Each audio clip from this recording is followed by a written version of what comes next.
नमस्कार, स्वागत है आप सभी का एनबी न्यूज के खास बुलेटिन मध्य भारत में। आपके साथ मैं हूं अमीशा। तो चलिए शुरू करते हैं खबरों का सिलसिला। महिला बाल विकास मंत्री निर्मला भूरिया ने महिला एवं बालिका सशक्तिकरण के लिए आयोजित 2 दिवसीय कार्यशाला का भोपाल में शुभारंभ किया। उन्होंने कहा कि मध्य प्रदेश में महिला बाल विकास विभाग उस वर्ग के लिए नीति बनाने का कार्य करने जा रहा है जो आधी आबादी है। इसमें सभी विभागों के सहयोग से ऐसी महिला नीति को धरातल पर लेकर आना है जो अन्य राज्यों के लिए प्रेरणा बने। मंत्री सुश्री भूरिया ने कहा कि महिलाओं को आज सभी क्षेत्रों में वैधानिक रूप से समान अधिकार प्राप्त है, लेकिन समाज में उन्हें आज भी इसके लिए संघर्ष करना पड़ता है। महिलाओं का आर्थिक रूप से सशक्त होना उनके पूरे भविष्य को तय करता है। केंद्र सरकार के साथ साथ राज्य सरकार ने भी महिलाओं के स्वास्थ्य, शिक्षा, सुरक्षा के लिए योजनाएं बनाई है। सभी विभागों से आए हुए अधिकारीगण हैं। काफी कुछ मेरे से पूर्व चर्चा हुई कि हमारे प्रदेश में जहाँ हम कह सकते हैं कि ये हमारा भारत का हृदय स्थल है, और मुझे लगता है कि जो भी हम यहाँ पे काम करेंगे और खासकर उस वर्ग के लिए जिसे हम कह सकते हैं कि आधी आबादी है, उसके लिए नीति बनाने का काम, और सभी हम जो यहाँ पे बैठे हैं, मुझे लगता है अधिकतर जो विभाग जो हमसे संबंधित हैं, और सभी का हमारा ये काम रहता है कि हम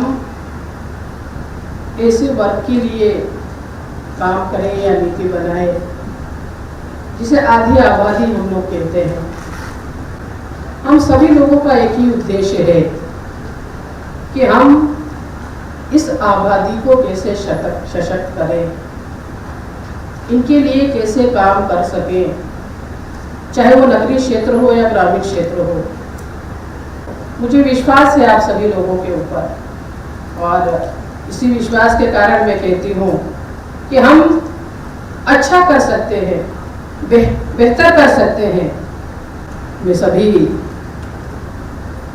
आमंत्रितों को और सभी प्रतिभागियों का स्वागत करती हूँ। प्रदेश की बेटियों बहनों का स्वास्थ्य, पोषण, शिक्षा, स्वास्थ्य, सुरक्षा, संरक्षण, ये हमारी प्राथमिकताएं हैं, सरकार की प्राथमिकताएं हैं कि हम शिक्षा के क्षेत्र में कैसे उन्हें आगे बढ़ा सकें। तो शिक्षा के क्षेत्र में हम आगे बढ़े हैं, बच्चियां आगे पढ़ने के लिए आ रही है, क्योंकि हमारे सरकार ने बच्चियों की शिक्षा के लिए बहुत सारी योजनाएं बनाने का काम किया है, और उन योजनाओं का लाभ उन्हें मिल रहा है। महिलाएं आगे आए हैं और विकास की धारा में शामिल हुई है महिलाएं। मुझे आशा ही नहीं बल्कि पूर्ण विश्वास है कि हमारे सामूहिक प्रयासों से प्रदेश की आधी आबादी के लिए।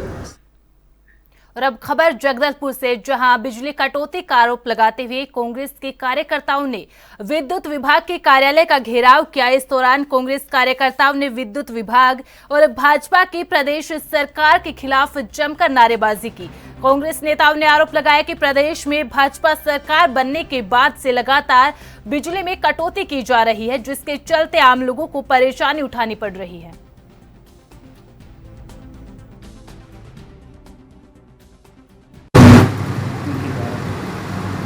बिजली कटौती के बारे में ऐसा है कि कटौती के नाम से तो बिल्कुल नहीं किया जा रहा है। जो प्री मानसून मेंटेनेंस होता है, बारिश होने के पहले जो रखरखाव कार्य, उसी को ध्यान में रखते हुए पेपर में इसका ऐड भी दिया गया है। लोगों को मैसेज के माध्यम से सूचना भी दी जा रही है कि कौन कौन सा लाइन को बंद किया जा रहा है, और लाइनों में कार्य को ध्यान में रखते हुए ही उसको बंद करके काम किया जा रहा है, ताकि आने वाली बारिश में इसकी तकलीफ कम से कम हो, लोगों को बिजली सुविधा अच्छे से अच्छा मिले। इसको ही ध्यान में रखते हुए बिजली बंद करके रख रखाव कार्य किया जा रहा है। और अभी जो कांग्रेस के द्वारा ज्ञापन सौंपा गया है उसमें उनके द्वारा मांग किया गया है कि बिजली की जो कटौती हो रही है उसको कटौती को बंद किया जाए, साथ ही साथ में अच्छी व्यवस्था रखा जाए। बस यही सब मांग को लेकर उनके द्वारा ज्ञापन दिया गया है। क्या मांगे आप? बिजली कटौती से पूरे शहरवासी, हमारे विधानसभा के वासी और पूरे बस्तर संभाग के लोग परेशान हैं। बिजली विभाग सर्दियों में मेंटेनेंस का काम क्यों नहीं करता है, गर्मियों में मेंटेनेंस का काम करता है। और जब से भारतीय जनता पार्टी की सरकार आई है तब से मेंटेनेंस के नाम पर आम आदमी को काफ़ी परेशान किया जा रहा है। एक दिन में 4 बार 5 बार लाइट गुल हो जाता है, थोड़ी सी आंधी चलती है तो लाइट गुल किया जा रहा है। कुल मिलाकर राज्य सरकार से बिजली विभाग संभल नहीं रहा है और भारतीय जनता पार्टी की सरकार आते ही बिजली की दरें अचानक बढ़ा दी गई है। शहर के लोग और पूरे संभाग के लोग परेशान हैं।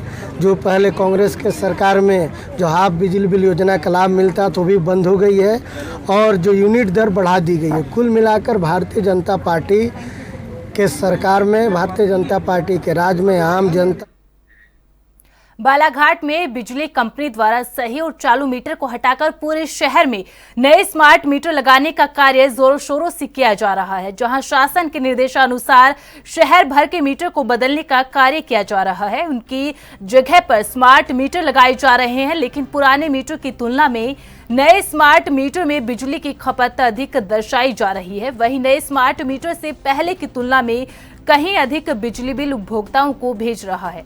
ऐसे आरोप लगाते हुए अब लोग सड़कों पर उतरकर इसका विरोध कर रहे हैं। जो स्मार्ट मीटर को कुछ ज्यादा ही स्मार्ट बताते हुए बिजली खपत से अधिक फास्ट चलने की शिकायत करने लगे हैं।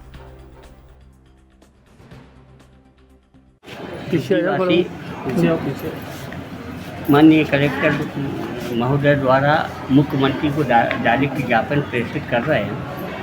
हमारी समस्या है कि जब से ये स्मार्ट मीटर लगे हुए हैं इतने स्पीड से बढ़ रहे हैं, इतने स्पीड से पुराने मीटरों से जब हम लोगों ने बिल का मिलान किया गया तो 40% खपत से ज़्यादा इनके बिल आ रहे हैं।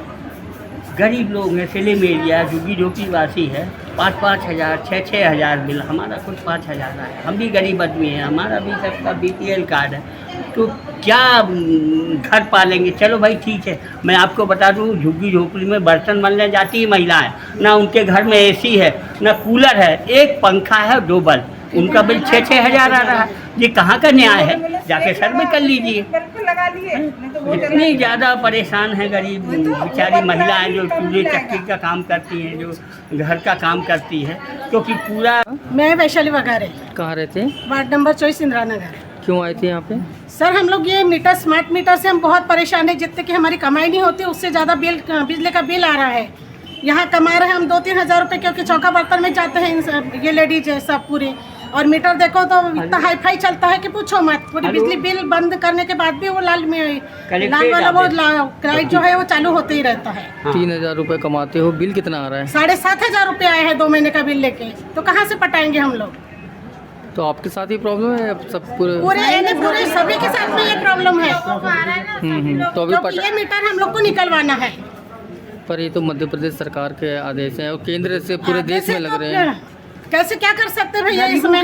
क्योंकि गरीबों के तो मरना ही है। गरीब लोग कहाँ से कर लेंगे इतना कुछ? बड़े लोगों के यहाँ लगाओ स्मार्ट, वहाँ के लोग ही स्मार्ट नहीं है। जितने की कमाई अपना पेट भर पाएंगे कि बिजली बिल पटाएंगे? आप ही बताओ ना। अच्छे दिन आएंगे बोले तो ये बुरे दिन। अच्छे दिन के जगह तो पूरे 0 दिन दिखा रहे हैं हम लोग को। कौन से अच्छे दिन आ रहे हैं? आप कैसे करोगे? जैसे कि सरकार का आदेश है, हटाना पड़ेगा। और वो हमारे जो पुराने मीटर थे वही सही सलामत थे। अरे तो कैसा करोगे? तो अब सरकार ने तो भाई आदेश है, वो तो मानना ही पड़ेगा। आंदोलन करेंगे, जहाँ तक के जाना पड़ेगा हम वहाँ तक के जाएंगे, क्योंकि ये मीटर से हम सभी लेडीज। वहीं छत्तीसगढ़ में एक बार फिर से मुख्यमंत्री आवास पर जन दर्शन कार्यक्रम की शुरुआत की गई है, जिसमें हिस्सा लेने के लिए पूरे प्रदेश से लोग पहुंच रहे हैं। जन दर्शन में सीएम से लोग अपनी समस्याओं को साझा कर रहे हैं। लोगों को उम्मीद है कि मुख्यमंत्री विष्णुदेव साय से मुलाकात करने के बाद लोगों को अपनी परेशानियों से छुटकारा मिलेगा। देखिए हमारे ब्यूरो चीफ अखिलेश तिवारी की एक खास रिपोर्ट। होगी काम होगी बोले। पुलिया के लिए थे रतनपुर से लेकर के कोटा वाला जो मार्ग है पुलिया उसके बनने के लिए, क्योंकि रुका था उस समय बघेल जब सरकार थी उस समय का रुका था कांग्रेस समय का, टूट गया था बरसात में, जिससे जनपद आने के लिए लाखों लोग को परेशानी होना पड़ता था। वो सीधा कंवरधा जाना पड़ता था। महामाया देवी नगर से लेकर के कंवरधा जाने वाली मार्ग है, वो होगा त्वरित बोले हैं। सीएम साहब क्या बोल रहे ये बोले शीघ्र उसमें मतलब ये होगा, वो क्या टेंडर की प्रक्रिया, टेंडर होने के बाद होगा करके। आप कहाँ से? हम लोग बीएड वाले हैं सर। अभी बीएड को प्राइमरी में शामिल करने के लिए हम लोग मुख्यमंत्री से मिलने के लिए आए थे, क्योंकि उसका केस अभी सुप्रीम कोर्ट में चल रहा है। तो आगामी जैसे शिक्षक भर्ती होगा तो हम लोग बीएड वालों को प्राइमरी में शामिल करना चाहिए, क्योंकि हम लोग 2018 के गैजेट के अनुसार ही हम लोग बीएड किए हैं। जी सर। कितने लोग आए हुए हैं और क्या बोले सीएम? हम लोग अभी 5 लोग आए हुए हैं। सीएम साहब देखते हैं ऐसा करके बोले हैं। चलो आगे बढ़ो। ठीक, और कुछ लोग हैं जिनसे बात करने की कोशिश करते। हम लोग हथकरघा से आए हैं सर। हाँ, हम लोग को 1 साल भर हो गए, हमारे 4000 रुपये अभी तक मिले नहीं है सर। हाँ, अभी देंगे कल देंगे, तुम लोग का कोई आदेश नहीं है बोलते हैं सर। सर मन हम लोग वैसे ही बोल के 1 साल हो गए, पूरा कर्मचारी आए हैं और सर मन हम लोग घुमा देते, इसी के लिए हम लोग। पे कई ऐसे लोग हैं जो आए हुए हैं और अपनी जो समस्याएं हैं उनको लगातार रखते हुए भी नज़र आ रहे हैं, और साथ ही साथ जो सीएम साहब हैं वो हर एक की बात सुन करके उनकी जो समस्याएं हैं उनके समाधान करने की कोशिश कर रहे हैं। आप कहाँ से?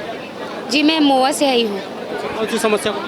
हमारे घर के पास मेरे हस्बैंड नहीं हैं। हमारे घर के पास प्रेम नगर वाले लोग ज़बरदस्ती कब्जा कर रहे हैं और 5 महीनों से मेरे घर का नल काट दिया गया है। मेरे 3 छोटे बच्चे हैं जिससे मैं बहुत परेशान हूँ। क्या चाहते हैं, किस तरीके से आवेदन? अभी सीएम साहब क्या? जो हमारा अभी तो मिली नहीं हूँ मैं, जो हमारा आने जाने का रास्ता उनको बंद कर दिया गया है उन लोगों के द्वारा, और धमकी चमकी दिया जाता है कि यहाँ से खाली कर दो।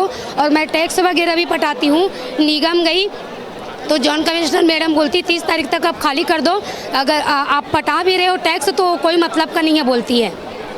मैं बहुत ज़्यादा परेशान हूँ। मैं इसके आवेदन कहाँ कहाँ आप दिए थे, लेकिन आप समाधान? बहुत जगह दी, ब्रिजमोहन जी के पास दी और बहुत जगह दी। मैं बहुत परेशान हूँ, कोई कार्रवाई नहीं हो रहा है। मैं मोतीलाल साहू जी के पास भी गई ये समस्या को लेके, प्रमोद साहू जी के पास भी गई, फिर भी लोगों ने कुछ नहीं बोला कि आपके घर का टैक्स नहीं पड़ता। मैं दौड़ भाग करके, मेरे हस्बैंड नहीं थे, मेरे पास कोई कागज़ नहीं था, मैं वहाँ निगम गई, वहाँ से दौड़ भाग करके कागज़ बनवाई। उसके बाद 15,000 पटाने के बाद बोलते हैं कि ये कोई काम नहीं आएगा, तुमको हटना ही पड़ेगा वहाँ से। ज़बरदस्ती वहाँ गार्डन और मंदिर के लिए कब्जा किया जा रहा है। बिल्कुल, निश्चित तौर पे जो लोगों की समस्या है वो विकराल बनती जा रही है, और जो आम लोग हैं वो कहीं ना कहीं मुख्यमंत्री विष्णुदेव साय की जो सरकार है उससे बड़ी उम्मीदें लगा करके पहुंच रहे हैं। और निश्चित तौर पे और भी कई लोग हैं जो पहुंच रहे हैं। कहाँ से? बेलसोंडा महासमुंद जिला से मैं आया था कि रागी का बीज जो है अमानक स्तर का सप्लाई हुआ है महासमुंद जिले में, उत्पादन 0 रहा। सरकार बोलती है कि आधुनिक खेती करो, परंपरागत खेती छोड़ो। यहाँ तो 0% अमानक बीज का सप्लाई हो रहा है, अधिकारी सुन नहीं रहे। कौन से अधिकारी हैं जिनका? कश्यप जी हैं डिप्टी डायरेक्टर महासमुंद में, 6 महीने से चक्कर लगा रहे हैं, आज तक कोई सुनवाई नहीं हुआ। अभी सीएम साहब से मिले तो क्या आश्वासन? सीएम साहब बोले कि अभी तो फसल आया ही नहीं है। बोले अरे वो तो दिसंबर में बोनी किए थे, जनवरी के फर्स्ट वीक से सप्लाई कर रहे हैं। सीएम साहब बोलते हैं अभी तो उत्पादन ही नहीं आया, कहाँ से शिकायत बोलते? वो तो गर्मी का है ना, 6 महीना हो गया चक्कर लगाते। निश्चित तौर पे जो 6 माह से आम लोग हैं वो लगातार चक्कर काट रहे हैं, और अब सीएम साहब से मुलाकात करके अपनी जो समस्याएं हैं उसके निदान करवाने के लिए कह रहे हैं। और साथ ही साथ जो लोग हैं वो निश्चित तौर पे अपने स्तर में सीएम साहब से मुलाकात करके अपनी समस्याएं हैं वो निश्चित तौर पे गिना रहे हैं। कैमरा पर्सन दीपेश के साथ अखिलेश तिवारी, ANB न्यूज़, रायपुर, छत्तीसगढ़। वक्त हो चला एक छोटे से ब्रेक का, जल्द हाजिर होंगे। आप बने रहे ANB न्यूज़ के साथ।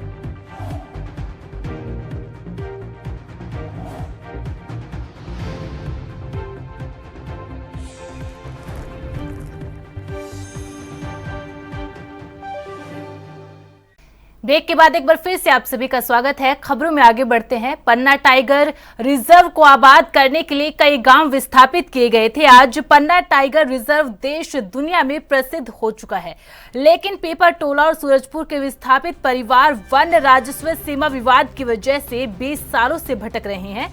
सैकड़ों लोगों ने पन्ना टाइगर रिजर्व की क्षेत्र संचालक अंजना सुचिता तिर्की को ज्ञापन सौंपकर बताया कि 2003 से 2007 तक विस्थापन के दौरान उन्हें वन भूमि दी गई थी। 2022 में डीनोटिफाई होने के बाद राजस्व विभाग के द्वारा पट्टे दिए जाने थे, लेकिन राजस्व विभाग के द्वारा अब उस जमीन को राजस्व विभाग की जमीन बताया जा रहा है, जिससे विस्थापित किसान मुश्किल में है। खाद बीज और पीएम एवं सीएम किसान सम्मान निधि का लाभ भी नहीं मिल पा रहा है। मैम, पन्ना टाइगर जब में 2003 में विस्थापित किया गया था, कुछ लोग आज यहाँ पर ज्ञापन देने आए हैं। जी, कुछ लोग हमारे यहाँ आए थे जो हमारे ग्रामीण पन्ना टाइगर रिजर्व से विस्थापित हुए थे, और पुखरा जो नॉर्थ पन्ना का क्षेत्र है वहाँ पर उनको स्थान दिया गया था, बसाया भी गया था, और काफ़ी समय से वो वहाँ पे रह भी रहे हैं। उनकी समस्या थी कि चूँकि वो वन क्षेत्र है तो उसको राजस्व क्षेत्र में कन्वर्ट किया जाए, डीनोटिफाई किया जाए, फॉरेस्ट भूमि से उनको रेवेन्यू कर दिया जाए, जिससे कि वो जो बाकी ग्रामीण जिन योजनाओं का लाभ ले पाते हैं उन योजनाओं का लाभ ये ग्रामीण भी जो विस्थापित ग्राम के हैं वो भी ले पाएँ। और इसी बाबत उन्होंने ज्ञापन सौंपा है, और हम लोगों ने अपने स्टाफ को भी यहाँ से भेजा है, चूँकि राजस्व के भी अधिकारी कर्मचारी वहाँ पे मौजूद थे, तो हम लोगों ने भी अपने स्टाफ को यहाँ से भेजा है ताकि संयुक्त रूप से सीमांकन हो, तो सभी को ये ज्ञात हो जाए कि जो राजस्व क्षेत्र कहाँ है तथा जो वन क्षेत्र जो वर्तमान में डीनोटिफाई हुआ है वो कहाँ पे है। तो वे लोग मैम वहाँ पर पहुँचे हैं और वहाँ से बसा कर वो उनको अच्छा भी लगा, 2-2 एकड़ उनको ज़मीन भी दी रहेगी खेती के लिए। जी, 2-2 एकड़ ज़मीन दी गई खेती के लिए, और चूँकि पूरा ग्राम एक जगह पे बसा हुआ है तो एक अच्छा वो विस्थापन का मॉडल भी है कि हम पूरा का पूरा गांव एक जगह बसाते हैं। इससे जो उनका समुदाय है वो टूटता नहीं है, और जो सरकार की जो योजनाएं हैं उनका भी लाभ लेने में सहायता मिलती है। लेकिन मैडम एक उसमें कुछ लोग कह रहे थे कि राजस्व अपना दावा कर रहे हैं कि वहाँ पर। जी, तो इसी वजह से हमने अपने जो तकनीकी शाखा है वहाँ के कर्मचारियों को भेजा है ताकि नक्शों का और मुनारों का सही मिलान हो जाए, जिससे कि कोई विवाद की स्थिति वहाँ पर ना रहे। काय के लाने आए हो, क्या होगा, कहाँ से विस्थापन करोगे, वो क्या हो? हम लोग पन्ना टाइगर रिजर्व से विस्थापित हैं। हमारा गांव सन 2007-8 में विस्थापन किया गया था। पीपटोला, सूरजपुरा 2 गांव के लोग हैं। तो हम लोगों की जो वन भूमि का हम लोग को 2 हेक्टेयर के पट्टे दिए गए थे, उसका 2022 में डिनोटिफाई हो गया है। अब जा कर के अभी 24 में दल गठित किया गया राजस्व टीम की तरफ से, तो वो लोग निरीक्षण के लिए जब वहाँ गए हैं तो उन्होंने बोला है कि कम से कम इसमें 100 हेक्टेयर ज़मीन हमारी राजस्व की डिनोटिफाई कर दी गई है। ठीक है, अब जो वहाँ हम लोग कागज हैं, 20 साल से कागज हैं, तब न तो रेवेन्यू वाले वहाँ थे हैं, उन लोगों को तो मालूम होना चाहिए कि हमारी कहाँ से, जब उनको नक्शा लेके पहुँचना चाहिए वहाँ पे। अब वो जाके कह रहे हैं ये तो हमारा राजस्व वाला है, डिनोटिफाई पटना टाइगर वालों ने कैसे कर दिया है। इसीलिए हम लोग आए हैं तो मैडम से मिलने के लिए, डीएफओ मैडम से, उनसे बात करना है, आवेदन लेकर के आए हैं सभी लोग। अब फिर जैसा मैं हम कहेंगे तो क्या चाहते हो? हम लोग यही चाहते हैं कि निराकरण उनको पहले करना चाहिए। भोपाल से डिनोटिफाई होकर आ गया, अब वो कह रहा है इसमें 100 हेक्टेयर ज़मीन हमारी है, अब वो जंगल की ज़मीन है इनकी, हमको क्या करना है? या तो हमको वापस भेज दें, हम अपने गाँव चले जाएँ, या फिर हमारा निर्णय करें। अब इसी पेंडिंग में फिर 20 साल गुजर जाएंगे। 20 साल तो वैसे ही होगा हम लोग को आए यहाँ पे। क्या नाम आपको? अरविंद सिंह बुंदेला।